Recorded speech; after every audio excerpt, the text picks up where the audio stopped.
Hello everybody, and welcome back to my YouTube channel. If you're new to this channel, my name is Anbapag. I'm an entertainment journalist for ScreenRant.com. I'm also the editor-in-chief of MultiverseOfColor.com, and I'm really crappy at keeping my YouTube channel active when I'm not live streaming. I'm trying. I'm fucking trying. I've only been doing this for 2 fucking days. Like shit. Give me a fucking break. So, for any of my returning viewers and subscribers, God bless you all for still watching and still staying subscribed. I feel like for the last 3 years, every time I make some post about I'm gonna get more active on YouTube, I'm gonna do more things on YouTube, I'm gonna start posting more videos. My old PC just decided to nope, fuck it, we're not gonna run with that. But now I have a whole brand new gaming PC, which if you are a follower of the channel, you know I did a 8 hour live stream a couple of weeks ago, putting the whole PC together, and now I can do a lot more things, including better editing software. So that's what I've been up to. I've just been dealing with technology issues, but also staying very busy with writing. I've done a lot of interviews, running my own website with Multiverse of Color. I started a new podcast earlier this year, the Showrunner Whisperer, which is at Multiverse of Color. It's an MOC original, where I go inside the minds of television showrunners and what it's like to navigate a TV show in today's Hollywood landscape.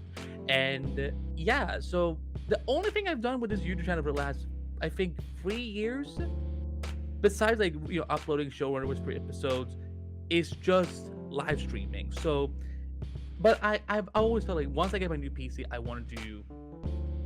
actually want to do a video. I want to learn more about video editing and try more things. So, um, as you can see in the title, this episode video.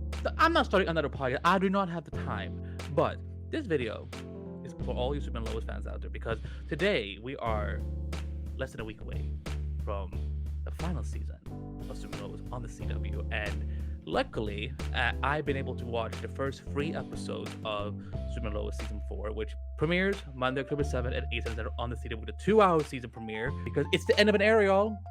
There's no more DCT after Super and Lois.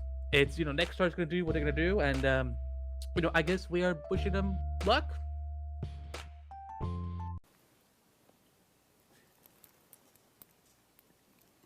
What the fuck is going on in here on this day? Whatever they want to do.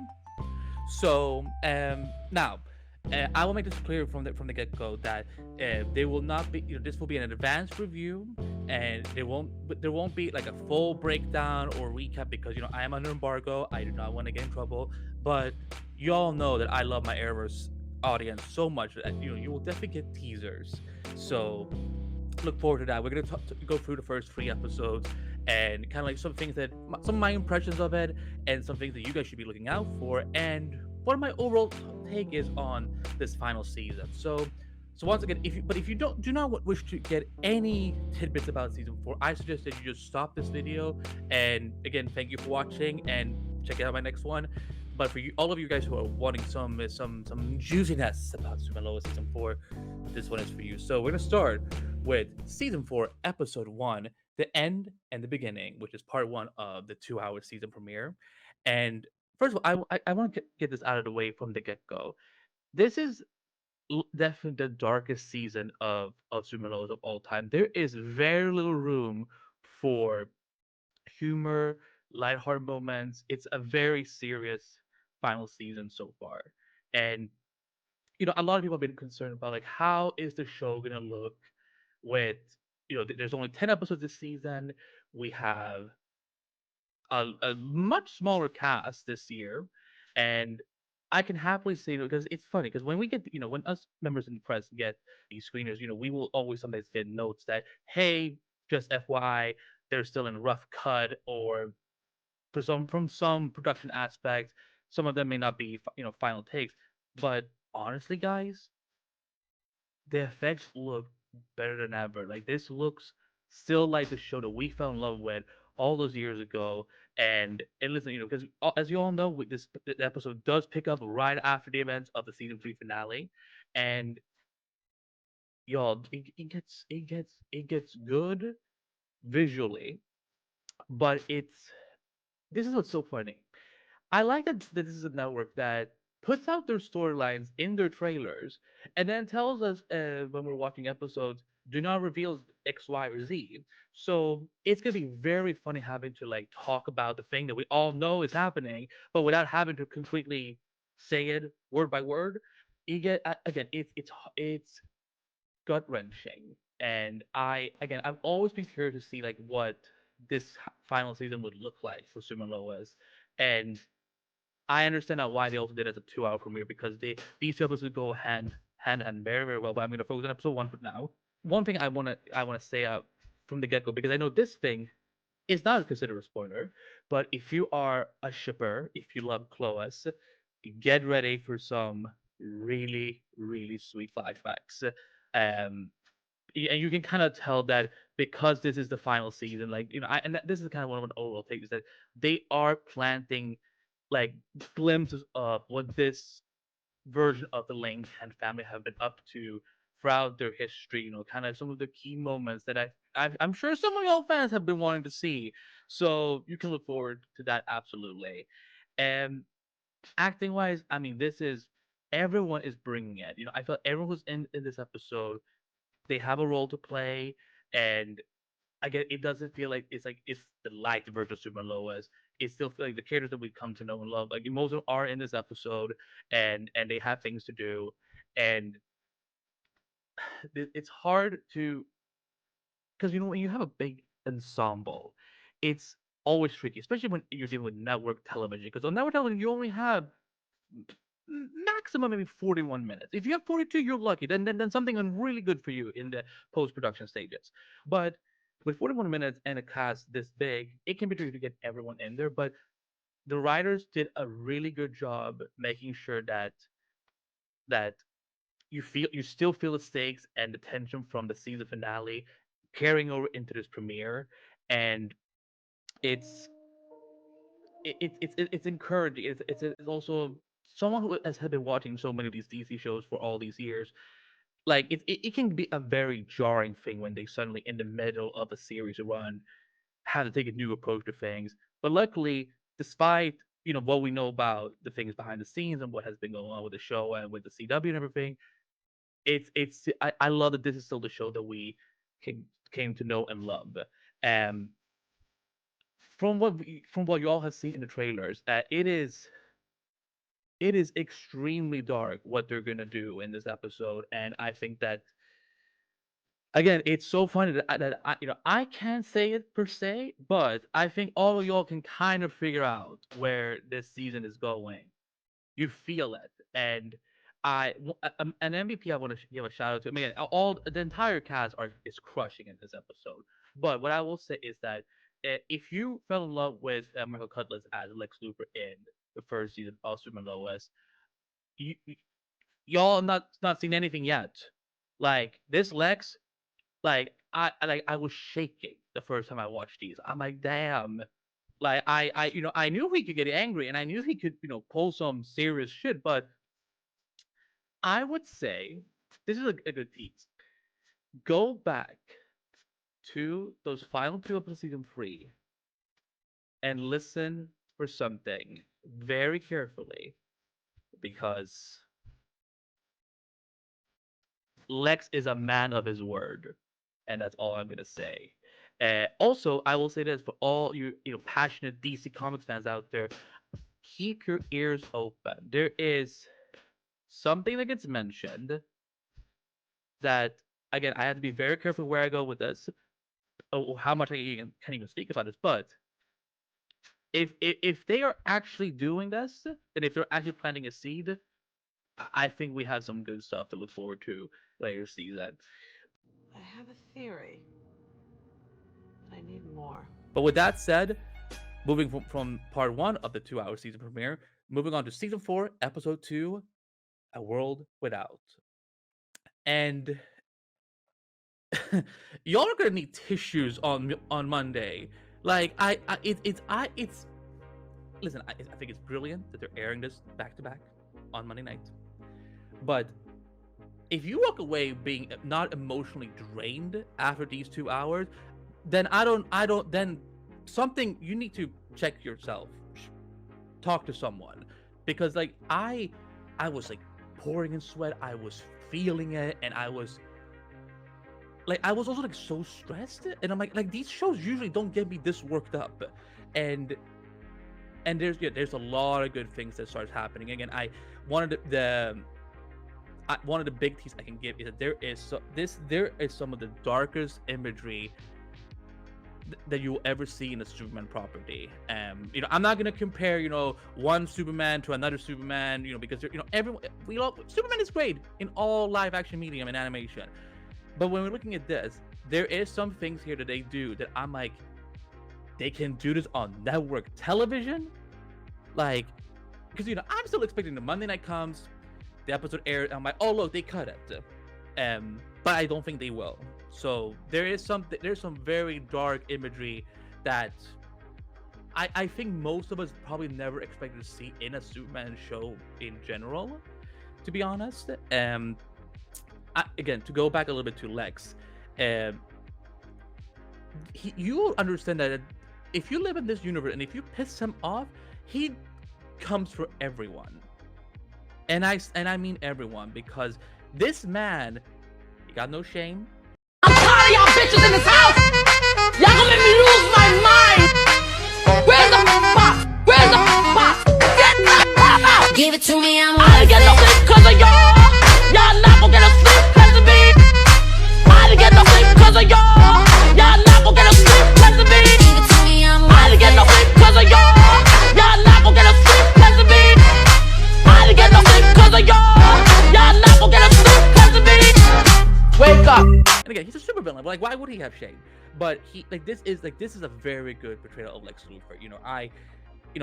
We have had a lot of great Lexes. A lot of you guys know who follow me that my favorite Lex Luthor is Michael Rosenbaum, but Cutlass is he's getting up there, and it's, again, I love the fact that we're getting something we've kind of seen a little bit before. If you read the comics, if you follow mythology, there will be elements that you recognize, but there are things that this Lex does that I'm like, oh my god, you've been here for 5 minutes and you've caused all of this already.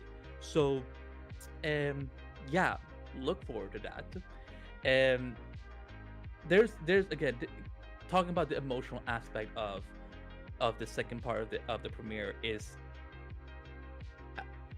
I think it's crucial to remember that even though we've had these past 3 seasons they've had a very consistent tone with its seriousness and its approach to the storylines that they do, you do kind of feel you start to lose the hope a bit. If you're living in this world that these characters do, you start losing hope based on the events that go around them, and that's again, surviving 2 hours of this is going to be interesting to see. Like, I really want to see everyone's reactions to this when this goes down.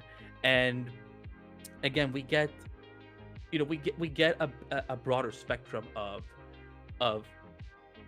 how shaked up everyone is going to be following the first part of the premiere, and that you really do feel that, like, oh crap, this like, how are they gonna get out of this? And now I'm gonna, because I don't want to make this video too long, I'm gonna go to season 4, episode 3, Always My Hero. And oh man, again, like I said, this is gonna be non-stop emotions for the first couple of weeks when the show comes back. And I will say that this is definitely one of the most important episodes of the season. Again, the acting, it's crushing, and everyone is, again, this is where we also see some familiar faces coming back, and everyone. What I like is that they're not wasting any time. Everyone who comes back has something to do in their respective episodes.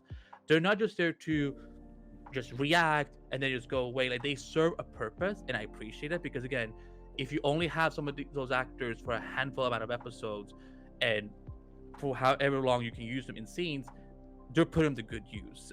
And it's again for a final season that they didn't even know that it was going to be the final season initially. I applaud the show for handling it.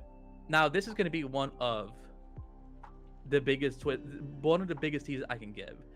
And I really want to hear all your fears in the comments. But I'm gonna say, if you've been watching the show since the beginning, and if you're passionate about Super Lois, and you know, if you've been invested in these characters for all these seasons, this is the episode where something happens that will be a huge reward for long-time viewers who've been consistent in staying committed to the show and whatnot. There's going to be discussions after on Monday, October 14th, when this airs on the CW. I cannot wait to go on the Super Lois hashtag on Twitter and see the conversation, because I know y'all gonna be talking. So have fun, speculating in the comments. I really want to hear your theories, but I know this is again, and I'm not fucking with you. You will have thoughts. You will be I know, for people who do reactions and whatnot, I know you will be having thoughts, and I'm excited as fuck just to see how it all plays down.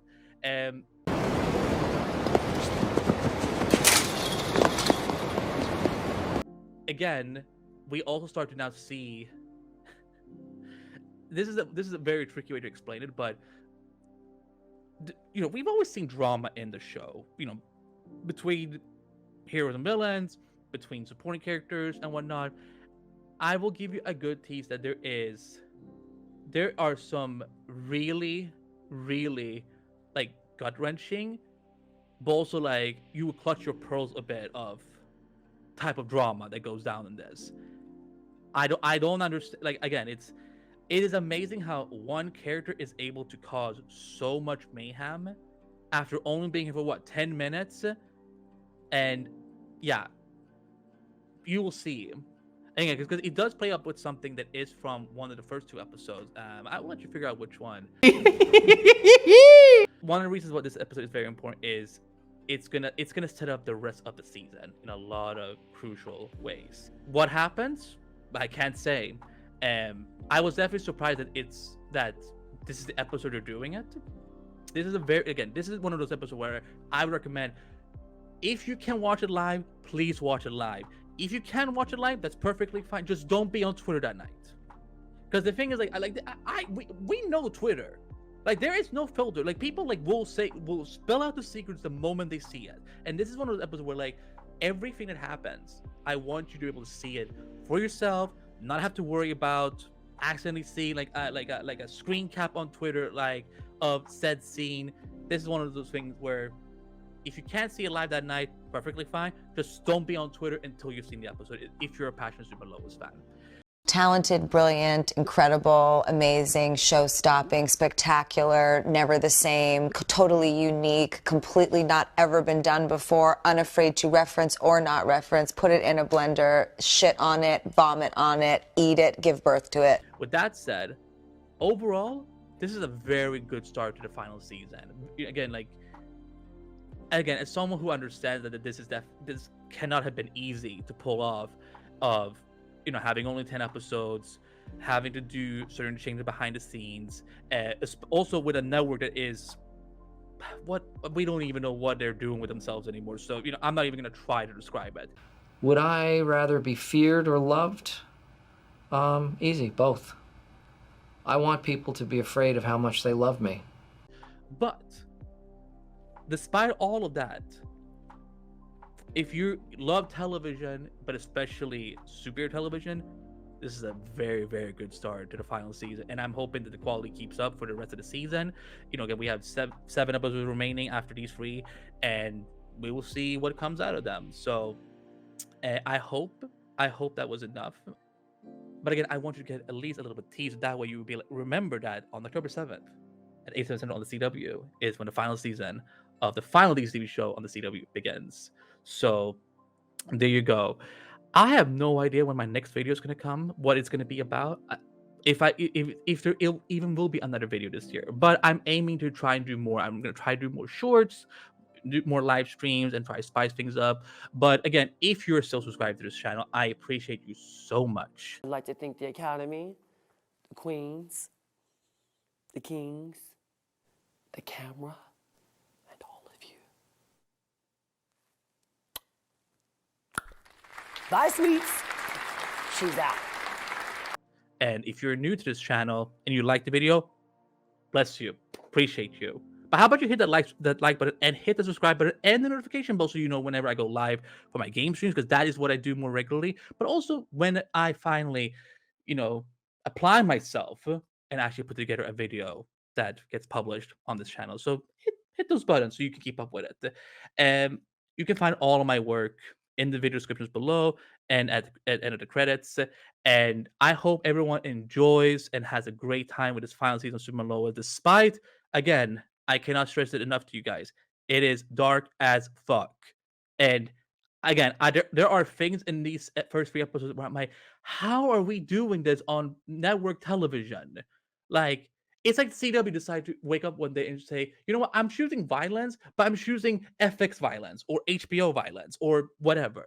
So you will know what it is when you see it. So, but again, if you watched the whole video, thank you so much. Find me all over social media and all my work in the description below or in the credits that's going to follow after this. And I will see you on the next one. Peace.